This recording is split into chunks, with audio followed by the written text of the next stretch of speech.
Hey everybody, it's Art here, and I hope you're having a great weekend. Welcome to week 3 of your 52-week Healthy 2022 challenge. Now, just to recap, in week 1, we developed a baseline for what this year is going to be. I had you not worry about exercising or anything like that. I wanted you just to go and analyze your habits. I wanted you to see what you're eating throughout the course of the week, how much or how little you're sleeping, all those different things that could be categorized as healthy or unhealthy habits. And once we identified those, we began to lay, like I said, a baseline for what this year can be for you. The next thing we did in week 1 was to look backwards, to try and identify things in your past that might be tripping you up, that might be causing you not to quite find your path to success when it comes to health. And if we can identify those things, then we can figure out a way to fix those things. The next thing we did is have you set some goals for 2022.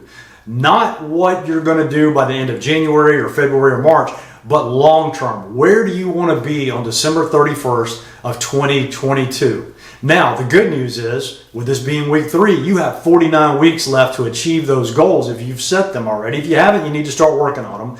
The bad news is, that means you only have 48 weeks left to get ready for Christmas, and with the supply chain being the way it is, you better start shopping now, after this video. Let's look at week 2 for a minute. We took those healthy habits, we took the unhealthy habits, and we said let's augment or reduce those.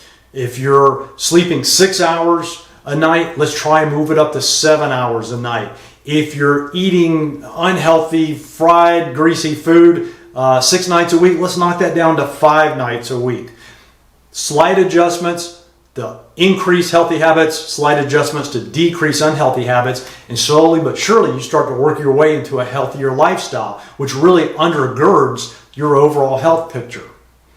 Today, we're going to focus on some important things that you need to do before you exercise. Now again, I am not a physical therapist, I'm not a doctor, I'm not telling you what exercises you need to do. I'm going to share with you some things that I have done that have helped me tremendously in my life. And they can be done. They're very simple exercises that we're going to look at today. But the very first thing that we have to think about is getting ready to exercise. A few years ago, I did one of those New Year, New You, join the gym kind of things, which probably everybody has done at some point in their lives. You know, they put out the great deals right at the first of the year. And my wife and I decided we were going to go do that. And we go into this chain, national chain gym, and they say, okay, we're going to give you as part of your package a trainer. And let me just put that in quotations, a trainer, because I was really just a guy with an English accent and a man bun.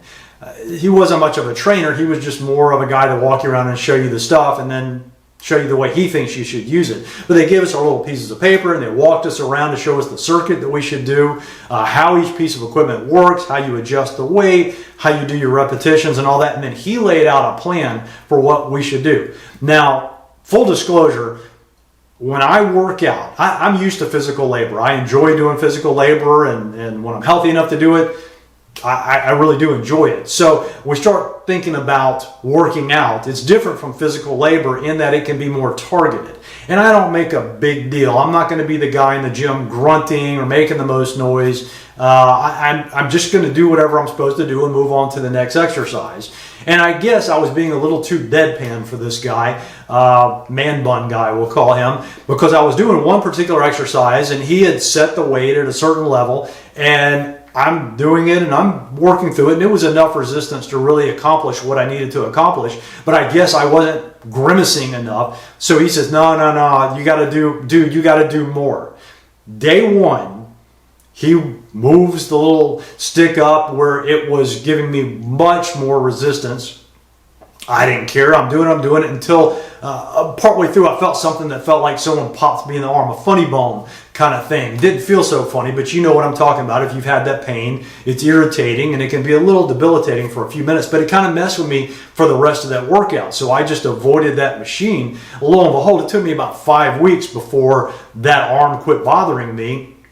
Man bun guy didn't bother to really assess the fact that I was just starting to use this equipment, and he never talked about any warm-ups or anything like that. That's what I want to talk to you today about, is warm-ups. Now, whether you like cats, don't like cats, have a cat, don't have a cat, you've seen a cat, right? And one thing that cats will do almost every time, they can sleep curled up, twisted up, legs tucked behind their head, tail wrapped around their neck. But when they wake up, one of the first things they do is what? They stretch. And typically what they will do is put the front paws down, butt up in the air, and stretch way out, and you can even see their muscles shimmy all the way across their back. Well, I had a physical therapist one time show me that's actually a really good thing to do before a workout.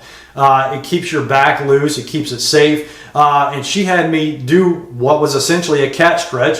I'm on a solid mat, butt is up in the air, I'm stretching out in front of me for about 30 seconds, remembering to breathe in through the nose, out through the mouth, and then I would shift and I would turn a little bit to the left for 30 seconds, stretch, pull back, back to the middle, pull back, back to the right, and then back in. And it actually felt really good to my back, and I recognized that it actually was helping me loosen up. You need to always loosen up. Do some type of stretching before you exercise, because if not, you run a high risk of being injured. And you know what kind of exercise you do after you get injured?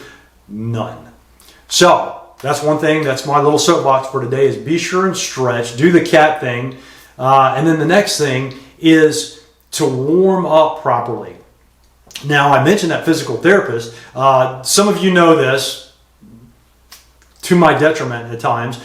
Years ago, I was invited to be a part of Dancing with the Stars, Jacksonville.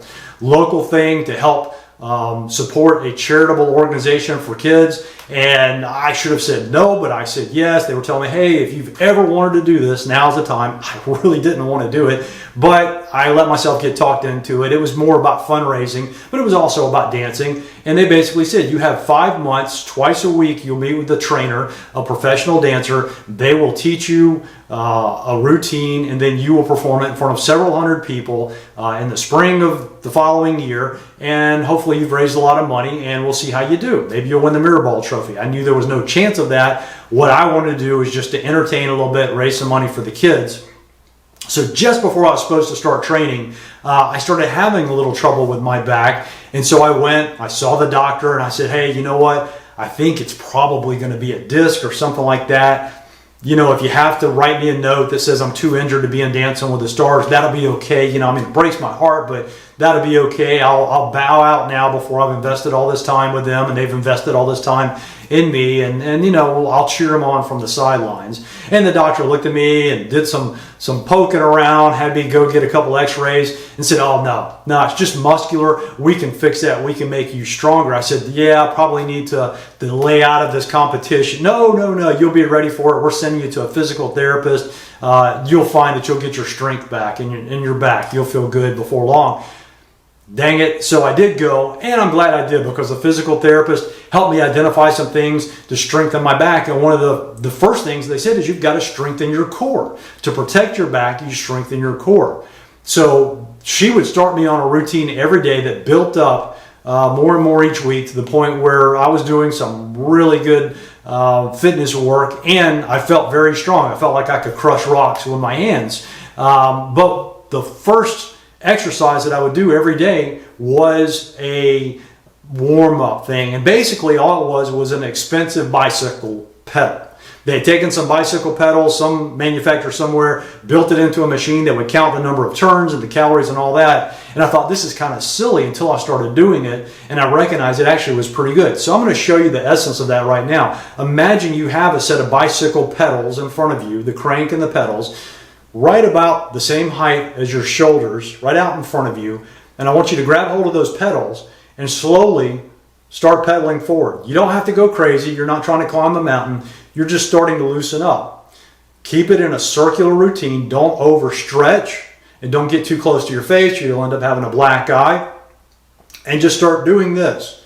Now, you will find if you do this for just a couple of minutes, you will actually start to feel it. You're going to feel it in your shoulders. And if you're breathing properly, and if you're focusing on your core, you're going to feel it in your core. It actually will start to make you feel a little bit stronger in your upper muscles there, okay? And you don't have to go too fast. It's all about repetition more than it is speed. You get about halfway through and you start to feel a little fatigued, try backing it up. Again, don't punch yourself in the face. Continue to breathe in through the nose, out through the mouth. Keep that core tight. Keep everything straight. Protect yourself. Now, some of you might say, oh, that's just not enough for me. Well, do you remember Rocky? Okay, the speed bag. Okay, you can actually modify this a little bit to that. Again, be careful. Don't punch yourself. You can do that. See, I'm kind of keeping my arms parallel there. Keeping it away from my face. Continue to breathe. Continue to watch that core. As you do that, you will definitely start to feel that. You don't have to do it for 30 minutes. Do it for 2 if you can. 3. This is great for those of you who are just now getting started with exercising. Doesn't matter how sedentary you've been. This actually might be your exercise for a little while, just to start getting to a point where you build up your breathing, where you build up your stamina, and then you move on to something else. So, again, the key this week, stretch. Stretch first. Don't overstretch. Don't hurt yourself, but just carefully stretch on a good mat. If you need some ideas on the best way to stretch, there's a lot of stuff out there on the internet. If you feel like you've got some injuries to your back or something, I encourage you to go see if you can get in with a physical therapist. They can give you great tools that this doesn't have to go on forever. It can just be a couple, 3 weeks with those guys, and then they can have you where you have your own fitness routine and you will find yourself strengthening up. But stretch, breathe, and warm up. And if you do that, you are now setting a real good foundation that you can build upon with your exercise routine. Don't get frustrated if you have trouble with this. Don't get down on yourself if you're struggling with those goals.